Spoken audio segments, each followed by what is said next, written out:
Kembali di Apa Kabar Indonesia Pagi, pemirsa, sebelum kita lanjutkan dialog kita yang seru ini, kita akan bergabung dulu dengan rekan Virgi Daines yang berada di Komisi Pemberantasan Korupsi untuk melaporkan bagaimana update terkini dari penetapan tersangka Emmanuel Ebenezer. Silakan Virgi Daines.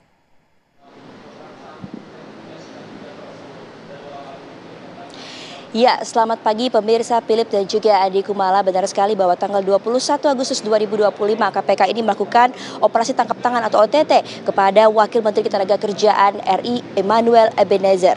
Emmanuel ini menjadi tersangka dalam kasus suap keselamatan juga kesehatan kerja atau pemerasan K3.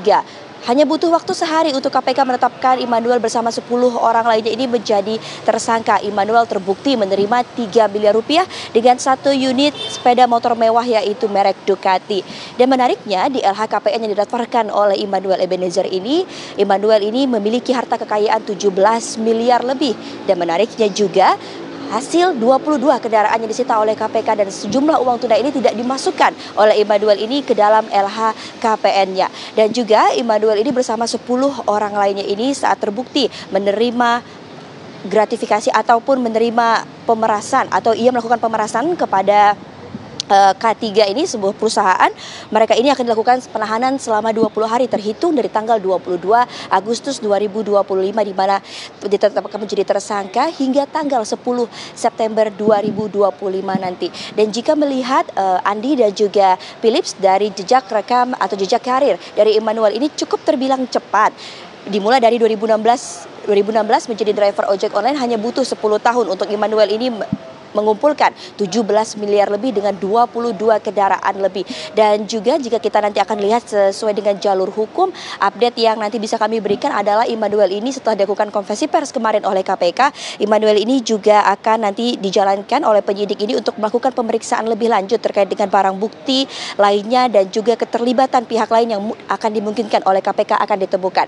Dan juga nanti pelimpahan kasus ini akan diserahkan ke JPU dan juga akan melalui sidang tipikor. Untuk update lebih lanjutnya, untuk tanggal pastinya ini kami belum bisa memberitahu karena belum ada update terbaru selain konferensi pers kemarin. Sejauh ini itu yang dapat saya sampaikan, kembali ke Anda, Andi dan juga Philips. Baik, terima kasih atas laporannya Virgi Daines terkait update setelah Noel ini ditetapkan sebagai tersangka oleh KPK. Selamat bertugas kembali Virgi. Dan pemirsa, langsung saya mau melanjutkan ke Bang Hendar Sam saja. Langsung Bang, kalau kita melihat bagaimana memang kita harus apresiasi angkat topik pada Presiden Prabowo Subianto yang menepati janji. Tapi hati-hati, janji yang ditepati ini tidak hanya mengincar kubu-kubu yang berseberangan, tapi juga ternyata yang berada satu jalur. Dalam lingkaran koalisi. Bagaimana kemudian politik yang akan berjalan seperti itu? Ya kan begini, bahwa kalau kita lihat Dewi Keadilan, Dewi Temis itu, ya kan, dia memegang pedang dan dia matanya ditutup. Artinya apa? Pedang itu digunakan, ya kan, untuk menebas siapa saja, untuk memberantas siapa saja, ya kan, tanpa pandang bulu. Nah, itu yang sebenarnya spirit yang ingin dilakukan. Spirit bahwa hukum itu hukum yang berkeadilan, tidak melihat kepada siapa, tidak melihat kepada teman, tidak melihat kepada kadernya, tidak melihat kepada orang di luar, tidak melihat kepada oligarki-oligarki, semua sama di mata hukum. Jadi prinsip-prinsip itu sebenarnya yang harusnya kita itu sudah mulai belajar. Kita memasuki era baru dalam pemberantasan korupsi, bahwa kita harus bertanggung jawab terhadap uang-uang rakyat, ya kan. Nah, itu yang kemudian menjadi pegangan kita bersama, bahwa kemudian hikmahnya sebenarnya, saya agak sedikit menanya, hikmahnya bahwa kita juga jangan juga sampai berhenti di sini. Saya berharap ya secara pribadi ini yang terakhir lah, ya kan. Setidaknya untuk di kalangan kabinet. Kalau ini masih dilakukan ya ndablek lah gitu ya. Ya kan ndablek banget kan gitu kan. Ini nggak ngerti banget kok apa yang dikatakan oleh Pak Presiden, ya. Dan oleh karena itu harus dilakukan pembenahan-pembenahan. Nah, kalau kita lihat lagi di Kemenaker contoh ya. Jadi memang pembenahan itu ya ini kan untuk Pak Menteri ya, Menteri Tenaga Kerja, masukan saya ya kan, ini kan banyak sekali ruang yang terbuka sebenarnya, karena ruang yang terbuka dalam proses sertifikasi K3 ini. Ruang tatap muka, ada ruang negosiasi, ada orang tengah, ya kan, agen-agen tengah yang menjadi titik titik kumpul nih ngumpulin uang. Bayangkan tuh. Celahnya banyak. Celahnya untuk sertifikat itu sebenarnya cuman 275.000 kalau nggak salah. Iya. Ya kan? Cuma orang harus bayar 6 juta akhirnya per orang. Nah, yang ngumpulin orang-orang tengah ini, ya kan? Nah, ini kan harusnya nggak ada. Nah, ini sistem ini yang harus kita perbaiki dengan sistem digitalisasi. Kayak mana sih? Kayak zaman kita COVID aja Mapan dulu kan. Kita untuk mengapply sesuatu cuma pakai aplikasi. Jadi nggak harus ada tatap muka. Kan gini-gini yang harus dilakukan. Itu kan sebenarnya spiritnya sama kayak Pak Prabowo ngomong, pangkas itu birokrasi, ya kan? Itu satu. Indonesia itu mentalnya kalau bisa dipersulit kenapa harus dipermudah? Kan dari situ aja udah jelas sebenarnya gitu. Bener banget sih. Bener kan?